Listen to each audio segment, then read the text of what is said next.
Hey everybody, me D back at you with another video, and today we are starting a new series. Well, you've heard of Cheap and Cheerful. This one's called Extravagant and Excellent.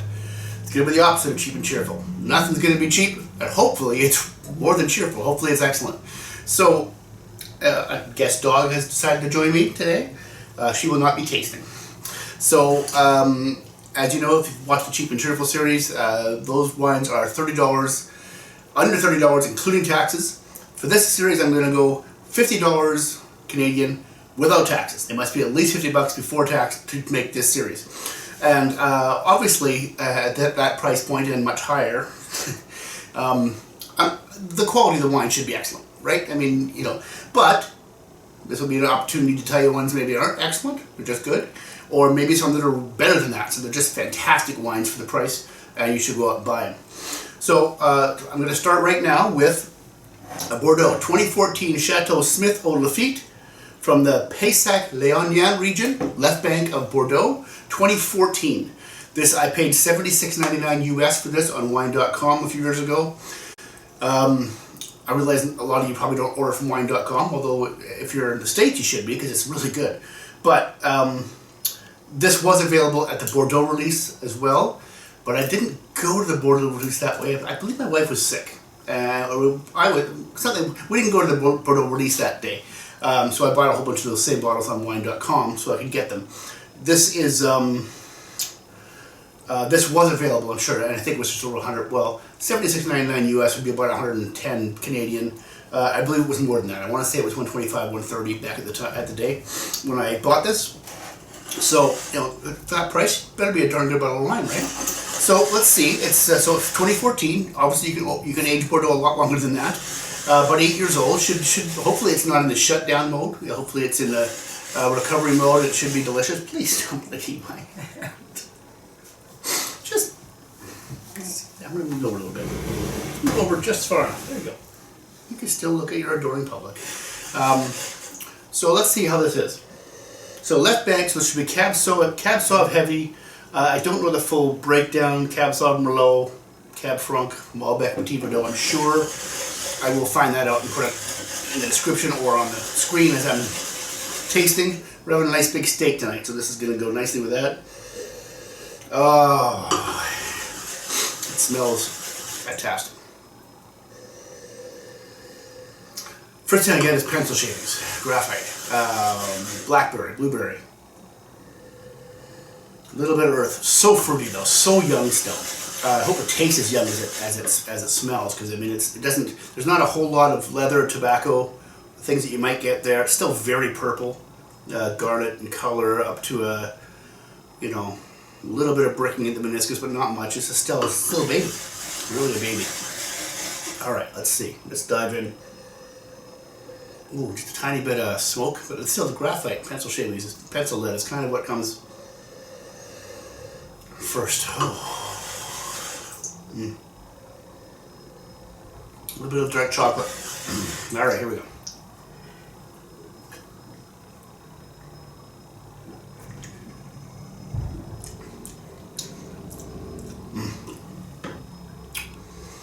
Oh, oh, Daddy likey. Yeah, that's good. All the black fruits, cassis.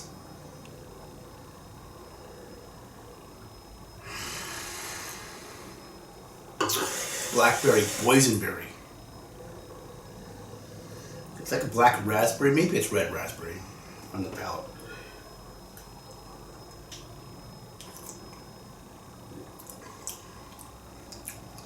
Coffee. Vanilla.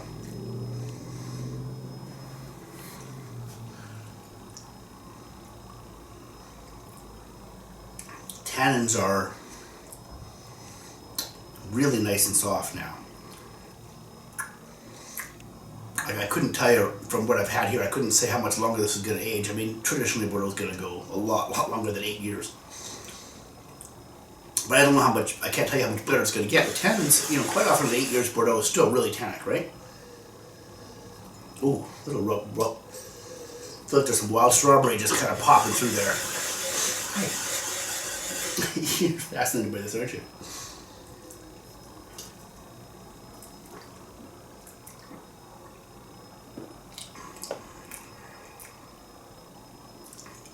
And now it opens up a bit. This is almost pop and pour, not quite. I did aerate and decant it, but just like 15 minutes ago. So I haven't given it a long decant. And it probably needs 3 or 4 hours to really come all the way there. But it's damn good now, let me tell you.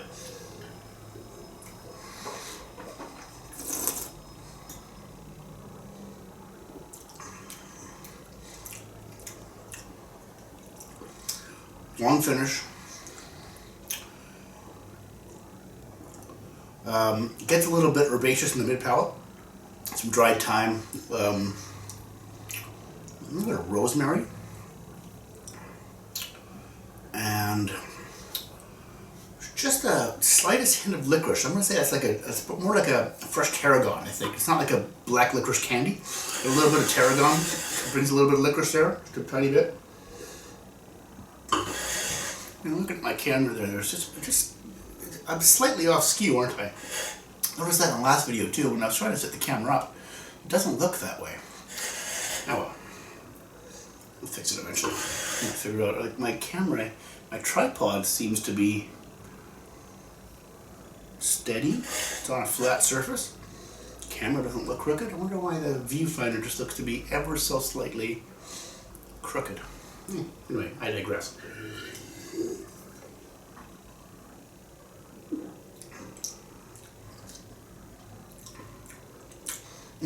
Yes, that is lovely. Really good. Highly recommend.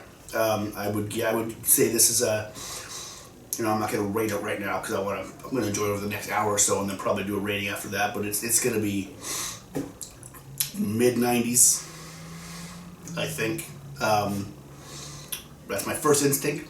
And for $100 or even $125, whatever it is, really for a good Bordeaux, that's not that much money. Delicious. I have another one of these, the exact same bottle in that fridge right there. I don't really know why I pulled them both out at the same time. Kind of a coincidence out of the cellar. I guess I yanked them both. I probably should put one away for another 5 years and see if it gets much better, because I only think I have only 2 of these. Maybe I've got 3. I'll look. But it's drinkable now. It's more than drinkable. It's delicious now. It doesn't need any more time to really enjoy it. And I bet you it's going to be beautiful with my filet mignon tonight. Okay, so that's it for wine number 1. As you notice, there's no other wines here because I'm not going to drink them all. I'm not going to open 3 great bottles of wine and drink them all tonight. So this will be a staggered video. But I have a few other ideas here. See, unlike the cheap and cheerful, when I do those cheap and cheerful videos, I pretty much have to go out and buy them. Because I don't have much here that's under $30. There's some, but remember the other qualification of cheap and cheerful is that it has to be a wine I haven't had before. So, sure, I have some wines under here under $30, a lot of BC whites especially, but I've tasted them all. So, you know, that kind of eliminates them.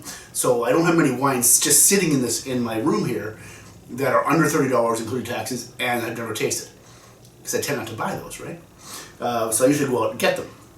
These ones here, the ones that are over $50, before taxes, I'm not going to have a problem finding those wines here. You know, I can look around and they're everywhere. So I've got some sitting in the rack. There's some bottles in my racks over here that don't even make it into the wine fridges that would qualify.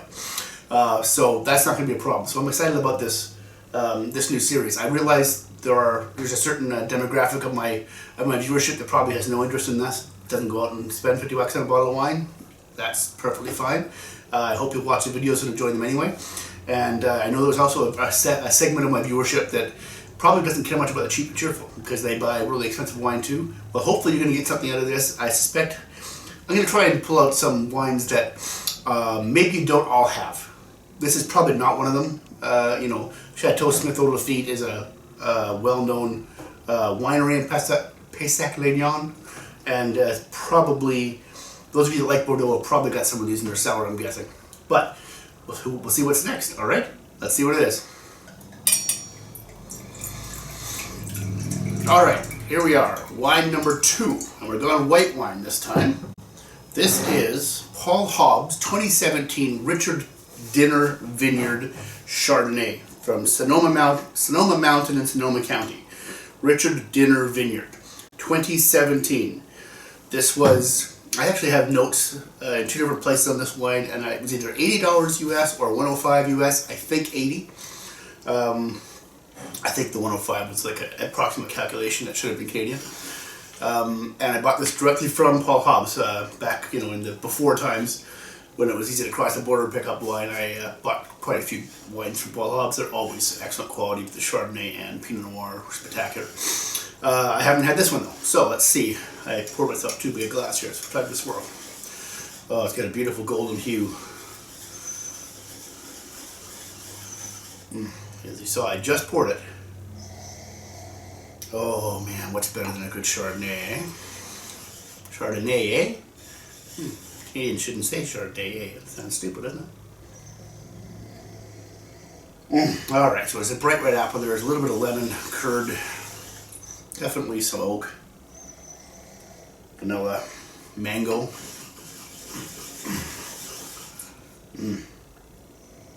Alright, so let's see. I wonder if it gives any details on oaking or anything like that. I don't think it does, no. So it's definitely seen some new French oak, but I don't imagine it's 100%.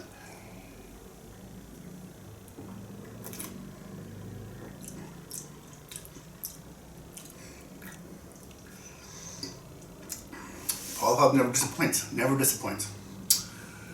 I wouldn't. After my first sip, I wouldn't say this measures up to his best Chardonnays, which I have to go back and check. But I believe the highest number I ever gave a Chardonnay was one of his. I think his 98 points.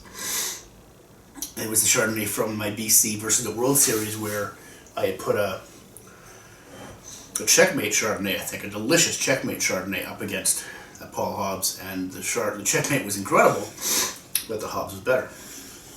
It's unfair, but because I think the Chardonnay, I think I gave the checkmate 95 points, which is of course a spectacular score for a BC Chardonnay. But Paul Hobbs was 98. It was the best Chardonnay I've ever had. This is not that. This does not measure up to 98 points or something like that. But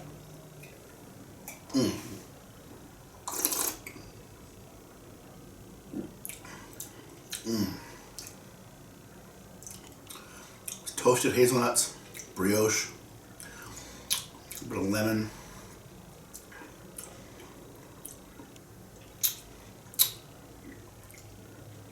a little bit of like creme brulee, vanilla maybe. It's not in your face oaky, but there's definitely some there, a little bit at least. I'm just trying to see how long it finishes because it's still finishing. Yeah, it's there. So that's I'd say that's definitely a long finish. Long to very long. Oh man, delightful. Well, I think we're 2 for 2 in this episode so far.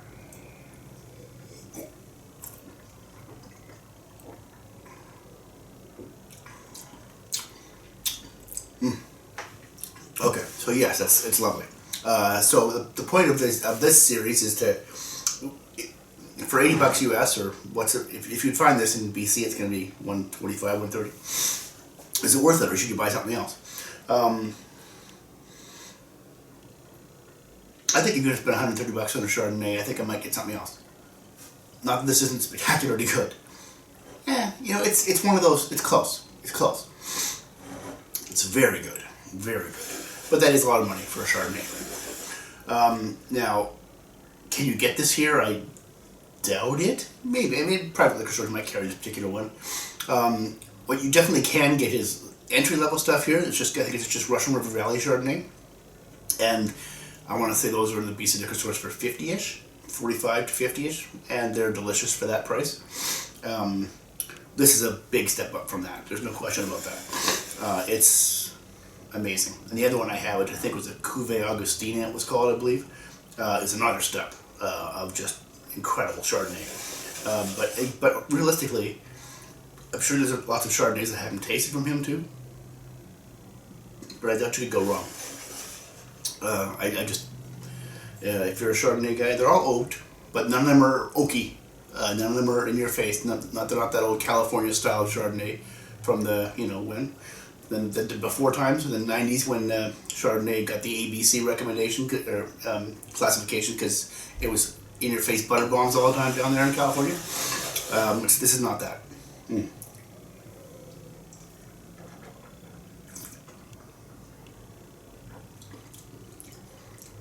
Yeah. Oh, pineapple now coming through. It's changing a little bit, even after just a few minutes in the glass. Get a little more tropical.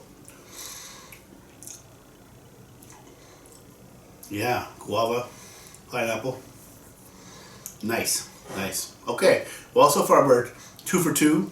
I'm going to recommend this highly. Could you spend that $130-ish on another wine you'd enjoy as much or more? Probably, but that's not an indictment of the quality of this that has it wine. Okay, so that's 2. Let's see what's number 3. All right, so for wine number 3 of episode 1 of our new series, Guest Dog has returned. She was on hiatus in the second part of this. As you can tell, I didn't take this all on the same day. Hi, sweetheart. Just lay down and be good. We'll go back to Bordeaux. We're going to do a little white Bordeaux this time. Chateau Carbonneau, 2015 Pessac Léognan Blanc.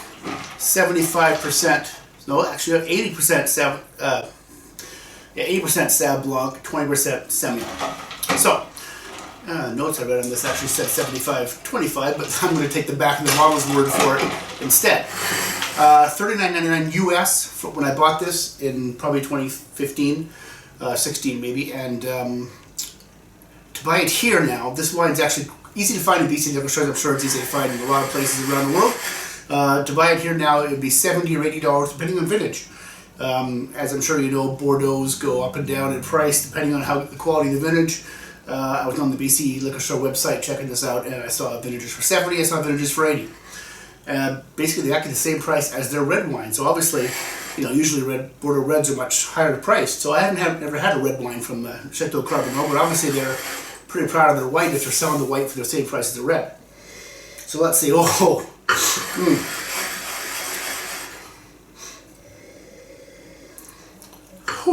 So that is mouth-watering. Lemon zest, lime zest, all the citrus. Pick a citrus that's in there. White grapefruit. Minerality, it's like crushed rocks, like slate. Sorry, I'm wiping it because I feel like I feel like I've got a hair either hanging from my glasses or in the glass. I don't think so. Every time I put the glass to my nose, I feel like there's a hair there somewhere.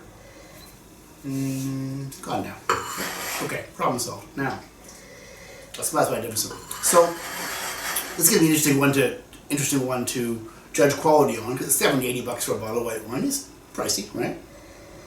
And some people just don't really love white Bordeaux. There's a funk to it all the time. And it's sometimes funkier than others. This one's not particularly funky. This one's very, very fruity. But sometimes there's a funk that comes, earthy funk that comes with it. Some people get turned off with on white Bordeaux. Doesn't bother me usually. I really do enjoy white Bordeaux. There's something very unique about it. I just said very unique. My wife's gonna have a laugh at that. Something can't be very unique. Unique means there's only one. Can't be very unique. Can't be kind of unique. Can't be sort of unique. Unique is unique. I'm always joking about that when I hear somebody say very unique. So I just said it.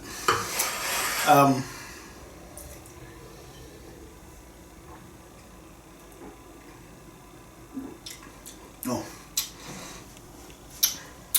delicious. The palate really confirms the nose. It's citrus all day long. A lot of intense grapefruit, lemon, lime, a little bit of orange pith, I think, gives you that slight hit of bitterness. Acidity, medium plus to high.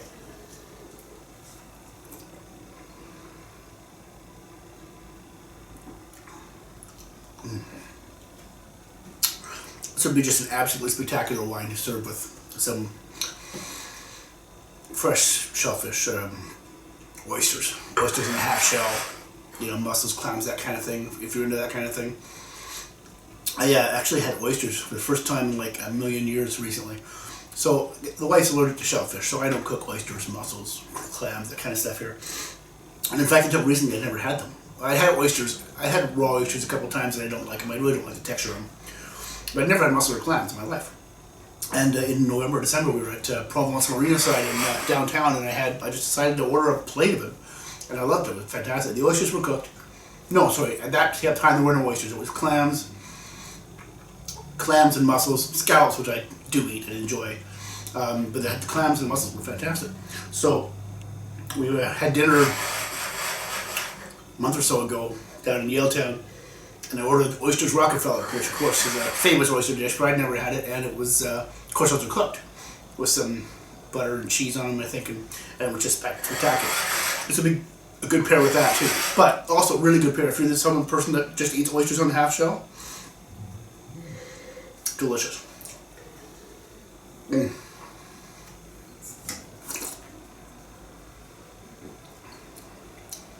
it's got a really nice, clean, long finish. It just keeps coming and coming. 2015, so it's 7 years old. It hasn't really developed any of those funky characteristics white Bordeaux tends to get. You know, I'm not that familiar with this particular wine. Maybe the, you know, Pestaglione, limestone soils, I think. Don't quote me on that. Maybe it never develops that kind of funk that a lot of other white Bordeaux do. I'll be interested to see. I just opened this, so you saw me pouring it, so I'll be interested to see how it is in an hour or two. But right now, it's delicious, absolutely delicious. So, am I recommending this one? Depends. Do you like white Bordeaux? I know it's a stupid question, right? I guess if you don't like white Bordeaux, what does it matter what I say?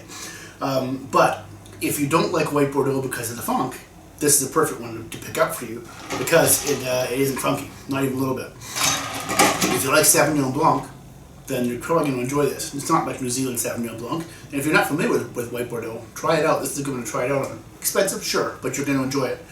What would I rate it? I don't think about it. 93, 94 points maybe? In that ballpark, I think. Probably 93, where I would begin right now. That's my first taste. I usually don't rate wines the second I taste them. I usually wait till you know, halfway into the bottle and I've had, you know, enough to really see how, you know, because they do change. And sometimes they get worse. I had one the other night that opened up really good, and then half an hour later I wasn't enjoying it anymore. It was a BC wine, actually. But anyway, they know I don't want to make a real quick impression and give it a score like this and then regret it later. So, but I think 93 is probably where I would go with this. It is really lovely. Now, is it worth $70 or $80? That depends on what you want. If you want to, you can get BC Sauvignon Blanc for half that price, but it's not this good for the most part. And of course, the Semillon is the key here too.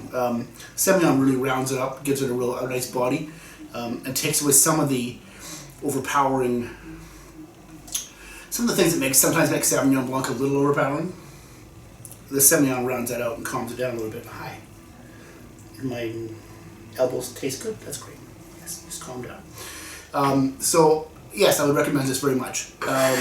As I say, can you get as good a wine for $80? You know, in another part of the world?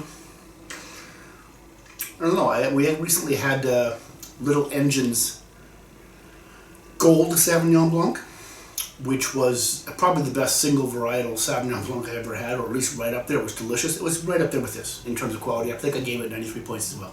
So this is a little bit richer, a little rounder. And that's the Semillon doing its work. You know, but that doesn't mean, you know. So am I recommending this? Yes, I am. I think that you go out and get $70 or $80 bottle of wine, and you're going to enjoy it very, very much. Especially if you want to pair this with seafood, shellfish. I'm going to pair it with another glass because that is really, really good. Wife's in the bath right now. I think I'll drink this whole bottle before she gets out. I wouldn't do that. Well, depends on how long her bath is, doesn't it? So, that is it for today. That is episode 1 of Extravagant and Excellent. And I would definitely think all 3 wines were excellent. Hopefully these are wines that you might want to go up and taste. And if you do, please leave a note in the comments. Let me know what you thought of them. As always, I appreciate you if you subscribe to the channel if you haven't already. Give this video a like on the YouTube channel if you can. And I have exciting new things coming up. I have another episode of Cheap and Cheerful coming soon. I have at least 2 of the wines I want to I want to present to you there, and may have all three, I have to remember. One of them's really cheap. And the BC Rosé series will be starting soon. I've got 3 of them, I think, right now in my fridges here to taste. And of course they'll be coming. I won't just do a video for 3, I'll do more than that, but I'll start the video soon, and I'll do what I did here. I'll start the video, taste them a little bit at a time, and then we'll publish the video all in one, as if I did it all on the same day. You can fool yourself into thinking I drank, 9 rosés at one sitting. Oh, that's good. That's really good. Oh, that's good. Fantastic. Oh, white Bordeaux. Man, when it's good, oh, so good. Anyway, thanks so much for watching. That's it for today. Don't forget to drink great wine. See you next time. Thanks.